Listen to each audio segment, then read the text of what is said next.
Welcome to iDream. నేను మీ journalist అలుని. ప్రస్తుతం నాతో టీడీపీ మాజీ ఎమ్మెల్యే అడిసిమల్లి జయప్రకాష్ గారు ఉన్నారు.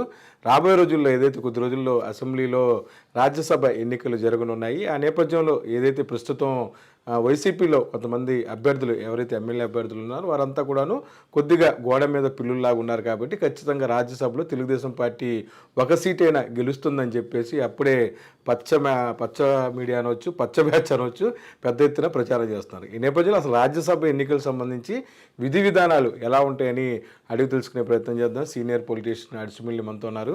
సార్ నమస్తే. నమస్తే. మొత్తమే కూడాను రాజ్యసభ ఎన్నికల్లో కూడాను వైసీపీకి అనుకూలంగా ఎక్కువ సీట్లు, అంటే ఈ మూడు కూడా ఏదైతే టీడీపీ అయిపోతుందో పదవి కాలం, వారి అందరూ కూడాను వైసీపీకి అడ్వాంటేజ్ అయ్యే అవకాశం ఉంది. అసలు రాజ్యసభలో ప్రస్తుతం కొంతమంది అసంతృప్తిలో ఉన్న వైసీపీ ఎమ్మెల్యేలు ఓటు వేస్తారు కాబట్టి రాజ్యసభలో టీడీపీ గెలుస్తుందని కొంతమంది తెలిసి తెలియక కొన్ని విశ్లేషణలు చేస్తున్నారు. దాని గురించి ఏమంటారు? దీంట్లో ఇక్కడ ఏమనాలో వాళ్ళ దీన్ని నేను అజ్ఞానాన్ని, మిడిమిడి జ్ఞానాన్ని నేను బట్టి నేను సిగ్గుపడుతున్నా. ఇటువంటి వాళ్ళు జర్నలిస్టులుగా ఉండారా? ఎట్టా తయారయ్యారు? వాళ్ళంతా సీనియర్ జర్నలిస్టులే. పేపర్లలో రాస్తున్నారు, ఈనాడులో రాస్తున్నారు, జ్యోతిలో రాస్తున్నారు. లేకపోతే ఇందాక ఒక జర్నలిస్ట్ ఎవరో సురేష్ అంటే ఆడు ఏదో చెప్పేస్తున్నాడు, ఆ లెక్క ఈ లెక్కన మొత్తం టీడీపీ వచ్చేస్తుంది. ఇక వీలైతే అసలు 3 సీట్లు వాళ్ళే గెలుపుతారని కూడా చెప్పచ్చు. ఎందుకంటే మొత్తం జగన్ మీద తిరబడిపోతున్నారు ఎమ్మెల్యేలు అని. ఇది పూర్తిగా అజ్ఞానంతో కూడుకున్న ఇది అమాయకత్వం. వాళ్ళని చూసి జాలి పడాల్సి వస్తుంది. అసలు రాజ్యసభ ఎలక్షన్లో దాన్ని ఓటింగ్ విధానం ఏంటి అనేది ముందు చదువుకోవాలండి, వాళ్ళు తెలుసుకోవాలి. ఓకే. ఇక్కడ ఏంటంటే రాజ్యసభ ఎలక్షన్లో ఓటింగ్ విధానం రిప్రజెంటేషన్ ఆఫ్ పీపుల్స్ యాక్ట్ని 2003లో సవరించారు. ఓకే. ఆ 2003లో సవరించి ఇటువంటి దీన్ని ఏమంటారు ఇంగ్లీష్లో హార్స్ ట్రేడింగ్ అంటారు. ఒకళ్ళు కొనుక్కోవటం.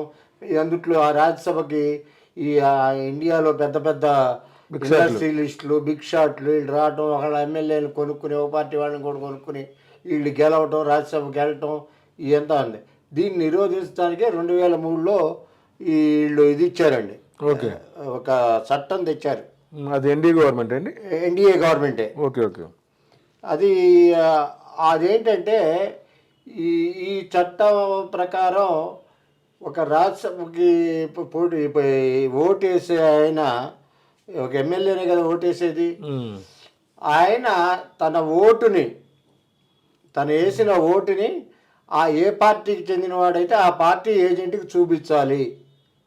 చూపించినమ్మటే అది వాళ్ళకు వ్యతిరేకంగా వేస్తే ఎమ్మటే ఈయన అక్కడ ఉన్న ఎలక్షన్ ప్రిసైడింగ్ ఆఫీసర్ కంప్లైంట్ చేస్తాడు. చేస్తే ఎమ్మటే మురిగిపోతుంది అది ఆ ఓటు చెల్లదు.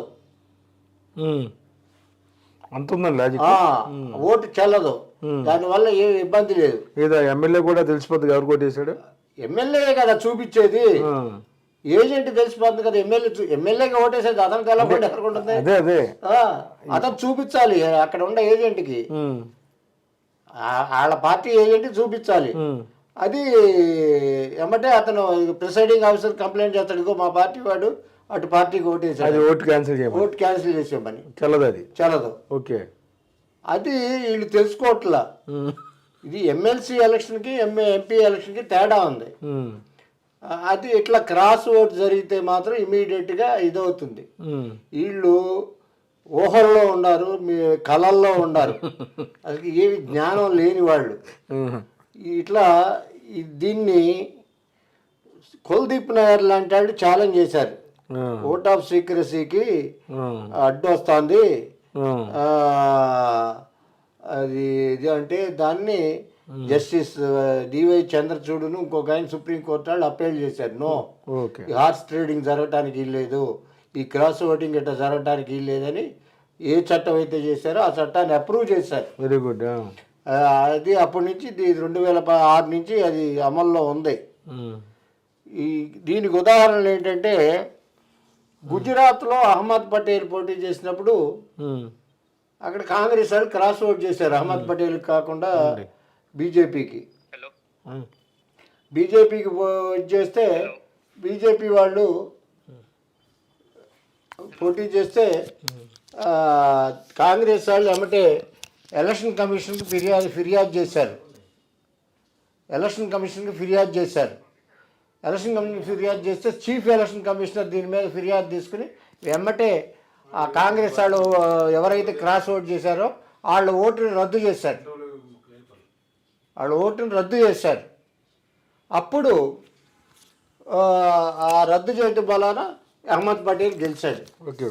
ఇట్లా ఈ ఈ అమెండ్మెంట్లోనే ఇదివరకు రాజ్యసభ ఎలక్షన్లు ఉంటే ఆ రాష్ట్రంలోనే పోటీ చేయాలంటే ఆ రాష్ట్రంలోనే ఇది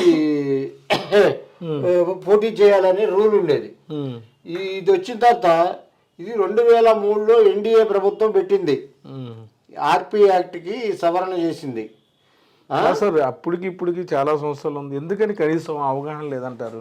ఎందుకు లేదో మరి వీళ్ళకి, అంటే అంతసేపు జగన్ గారి మీద వైసీపీ ప్రభుత్వం మీద గుడ్డి వ్యతిరేకత, అంతే గుడ్డి వ్యతిరేకతతోనే ఇట్లా చేసి 1951 ఈ చట్టానికి 2003లో అమెండ్మెంట్ చేస్తే మళ్ళీ ఈ సుప్రీంకోర్టులో కులదీప్ నాయర్ ఇవన్నీ వేస్తే దాన్ని కొట్టేసి జస్టిస్ డివై చంద్రచూడ్ ఇంకొకళ్ళు కాదు ఇది కరెక్ట్, వీళ్ళు చేసిన చట్టం కరెక్ట్ అని ఇచ్చారు. ఇది రిటర్నింగ్ అధికారికి హ్యాండ్ బుక్ లో కూడా ఉంటుంది ఏమంటే రద్దు చేయమని, వీడేదైనా క్రాస్ ఓట్ చేస్తే.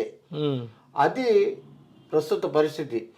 ఇండియాలో ఇట్లా గతంలో కొన్ని జరిగినాయి, వాళ్ళందరూ ఓడిపోయారు, ఇట్లా క్రాస్ ఓటింగ్ ప్రోత్సహించి ఓడిపోయారు. అది వాళ్ళ చట్టం. కాబట్టి వైఎస్ఆర్సీపీ ప్రభుత్వాన్ని, వైఎస్ఆర్సీపీ జగన్మోహన్ రెడ్డిని వీళ్ళు అటుగా ఇటు పీకలేరు, వీళ్ళు కదపలేరు రాజ్యసభ ఎలక్షన్లో కానీ వచ్చే ఎలక్షన్లో కానీ. అది వీళ్ళు తెలుసుకోవాలి. ఈ మిడిమిడి జ్ఞానంతో ఏదో ఒకటి బురద చల్లటం ఇది. ఇప్పుడు నాకు తెలిసింది, ఇప్పుడు ఈ బడ్డీ కొట్ల దగ్గర టీ కొట్ల దగ్గర బస్ స్టాండ్ల దగ్గర అక్కడ ఇక్కడ కొంత మనిషికి రోజుకి 150 ఇస్తున్నారండి.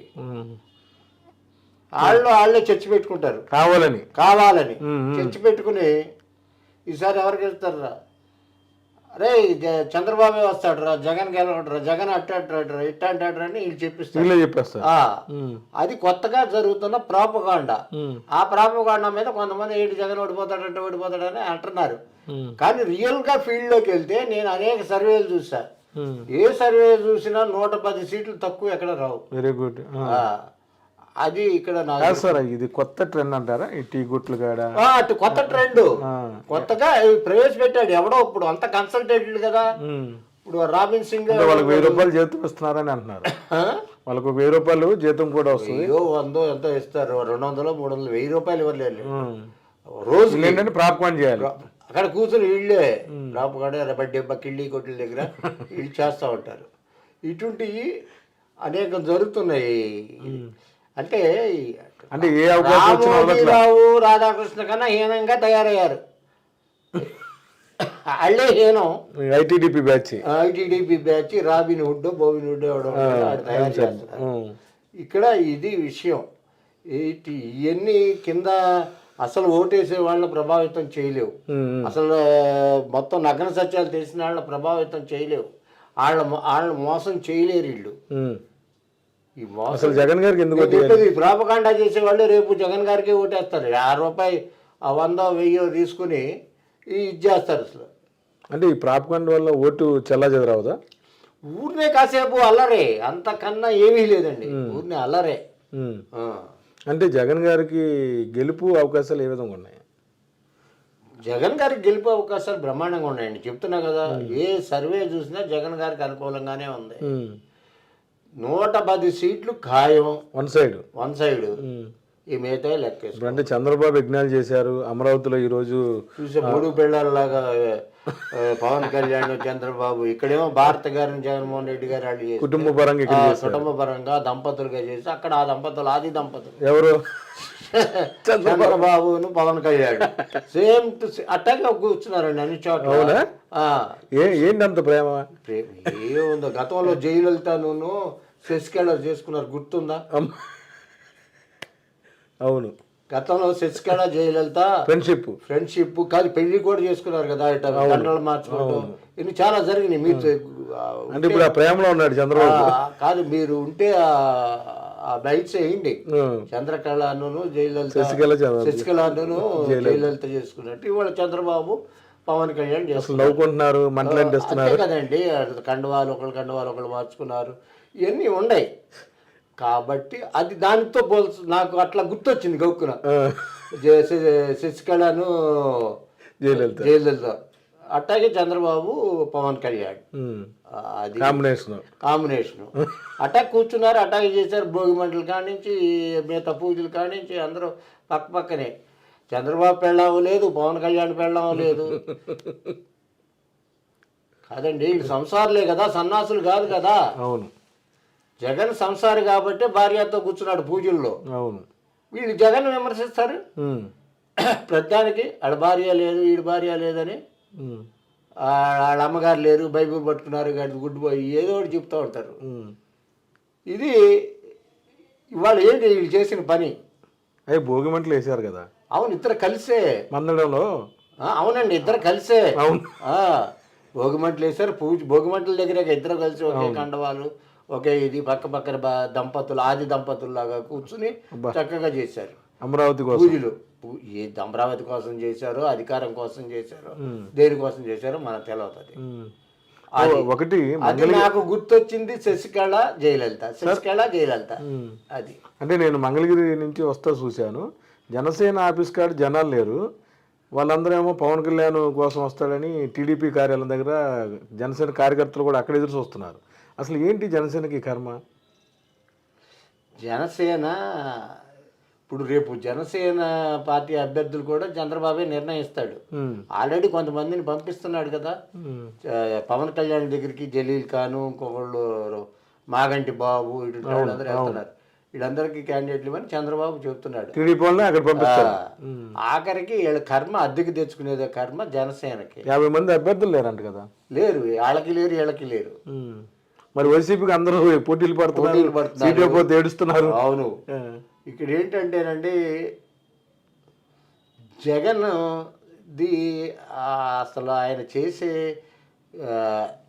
దీన్ని ఏమంటారు, అడుగులు, మైండ్ గేమ్ కానీ అడుగులు, ఈ అడుగులు ఎట్టి పడుతున్నాయి, ఏం చేస్తున్నారు అనేది వాళ్ళిద్దరికి మతిపోయి కూర్చున్నారు. అంతే కదా, మతిపోయి కూర్చున్నారు 100%. ఏ అడుగు ఎప్పుడు పడుతుందో, ఏ టైంలో పడుతుందో, పొద్దునపూట పడుతుందా, అర్ధరాత్రి పడుతుందా. అందుకనే రాజ్యసభ కన్ఫ్యూజ్ చేపిస్తున్నారు. రాజ్యసభ కన్ఫ్యూజ్ లేదు, పాడు లేదు, వన్ సైడ్ కొట్టేస్తాడు కదా. కొట్టడం ఏంటంటే రూలు. అవును, ఒకరు కొట్టేదే లేదు, జగన్ అది రూల్. జగన్ నిర్ణయించిన అభ్యర్థులే ఎమ్మెల్యే రాజ్యసభ మెంబర్లు అవుతారు. దాంట్లో అటు ఇటు ఏం మాట్లాడే పని లేదు. ఇక వీళ్ళు ఏదో పిచ్చి నాకుళ్ళు, పిచ్చి మాటలు, జర్నలిస్టులు, గది గుడ్డు గది గూసు. ఇది మానుకోండి, వాళ్ళ విద్యను వృత్తిని మానుకోమనండి, ఈ పిచ్చి పిచ్చి చేసే బదులు. అవును, ఆ పదం గౌరవం పోతుంది. ఇప్పుడు ఇట్లా దీన్ని ఇది ఉందండి. ఇప్పుడు మీరు అది నాకు బాగా గుర్తొచ్చింది వాళ్ళల్లా చూస్తే, విజువల్స్ కానీ అవి చూస్తే బాగున్నారు కదా ఇద్దరు. బాగున్నారు. అప్పుడు కూడా జయలలిత, శశికళ బాగున్నారు అప్పుడు కూడా. ఓకే అండి, ఓకే, థ్యాంక్ యూ. మొత్తం మీద కూడాను ఆంధ్రప్రదేశ్లో వచ్చే రాజ్యసభ ఎన్నికల్లో వైసీపీ వన్ సైడ్గా గెలిచే అవకాశాలు ఉన్నాయంటున్నారు టీడీపీ మాజీ ఎమ్మెల్యే అడిసిమిల్లి జయప్రకాష్ గారు. మరి పక్కన ఏదైతే ఈరోజు చంద్రబాబు, పవన్ కళ్యాణ్ ఏదైతే అమరావతి ప్రాంతంలో భోగి మంటలు వేశారో వాళ్ళ కలయిక, అంటే వాళ్ళ ఫ్రేము జయలలిత, శశికళలాగా చాలా అందంగా ఉన్నారని, వారికి అటువంటి ఫోబియా అంటే అటువంటి ఏదైతే ప్రస్తుతం ఆ జోడిని ఏమన్నా అన్నలు కూడాను తెలియని పరిస్థితి. ఈ నేపథ్యంలో జనసేన కార్యకర్తలంతా కూడాను కన్ఫ్యూజ్ అయ్యే పరిస్థితి ఉందంటున్నారు అడిసిమిల్లి జయప్రకాష్. వీడియో జర్నలిస్ట్ విజయగస్త కలిసి ఐ డ్రీమ్ కోసం అబ్దుల్ అలీం, విజయవాడ.